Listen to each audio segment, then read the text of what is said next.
On to the next slide here. This is sometimes shocking to people, but a 25-year-old only has a 25% chance for pregnancy each month, 1 out of 4. And unfortunately, by the time you're 40 to 44, your chance for pregnancy is only 5%. So 5 out of 100 women will get pregnant in any particular month.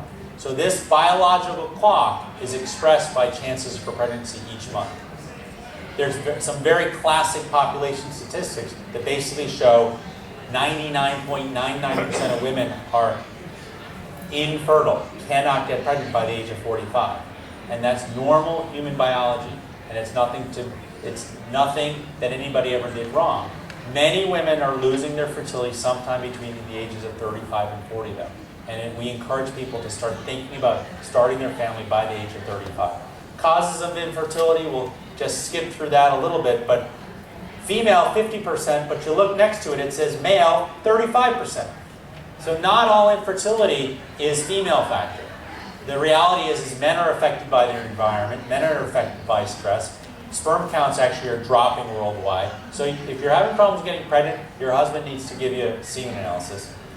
About 10% of the time we don't find a reason, and then there's some rare reasons that we won't talk about today.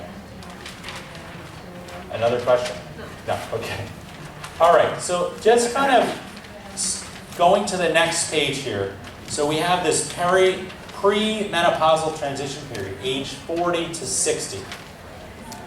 Just like the transition to having regular menstrual cycles is important, this transition to becoming a menopausal woman is important, but it's a time of great change in your body. It's the opposite of puberty. It's the loss of menstrual cycles. Usually your regular menstrual cycle starts to become irregular. You become infertile. There's problems such as ovarian cysts, sleep disturbances, hot flashes, which I like to call power surges. They can wake women up in the middle of the night that progress to hot flashes during the day. You also have increased monitoring for cancer such as breast, colon, cervical cancer that you need to go through. For some women, this perimenopausal transition period is 2 to 3 years. For some women, it's 10.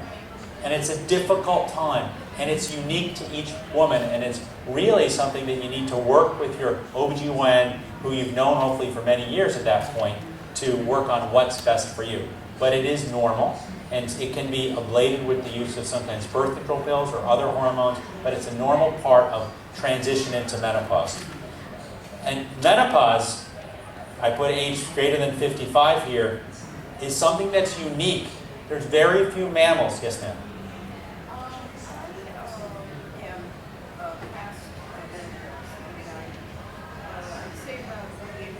Okay. And then just recently, past year, I've had something like sometimes like some drops of like bleeding. And I told my doctor I was alarmed. Right. But he said no, and certain people, certain women have this kind of like a discharge of like.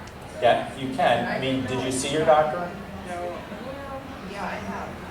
I mean, and you were talking to an OBGYN, not your internist. Yeah. All right.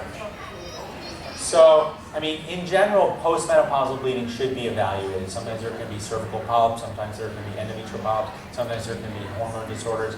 Can be evaluated fairly easily to make sure everything's okay by doing a transvaginal ultrasound to look inside. I would probably, I don't know your whole story, but I think that probably should get evaluated a little bit more. Very, very respectful to your doctor, but I would probably say that should get evaluated. So you stop having menstrual cycles. There are no more eggs.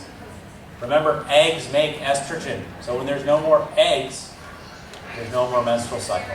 So that's basically menopause, or the cessation of having menstrual cycles, is that there's no more eggs. There's minimal to no estrogen production. There's no progesterone production. And it's really, I was going to mention, it's unique. There's only about 5 mammals that go through menopause. And if you think about it, as human beings, we have long pregnancies. Childhoods are like forever to like 25. And they believe the role of menopause in the human population is that grandmothers are really important to nurture the brood, to put everybody into perspective and not be going through all the other changes that women go through. And to be a strong, proud menopausal woman and take care of the rest of your family and other people in your lives is something you should be proud of, and it's something that actually is important in our human culture that has, I think, been devalued with our, everybody's trying to be 25 again. When you're menopausal, I think it's time to refocus on yourself as well. You should work on your diet. You should work on your exercise. You can live another 30 to 40 years. So you've taken care of everybody else your whole life. You need to take care of yourself. And it's time for you to tell everybody else who you've been taking care of that this is my time to take care of myself. So the life stages that women go through all have their unique features, and they actually all have their own hurdles. And I think that there are some very nice books out there celebrating what it means to be a woman. And it's much more interesting than being a man. So for you gals that are living through it, I applaud you. And it's a process. And I do think you need to embrace each stage for what it holds for you. And thank you very much for your kind attention.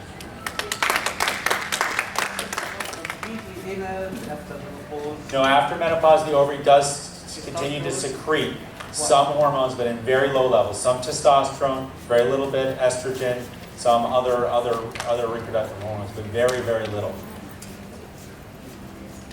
Thank you. Thank you.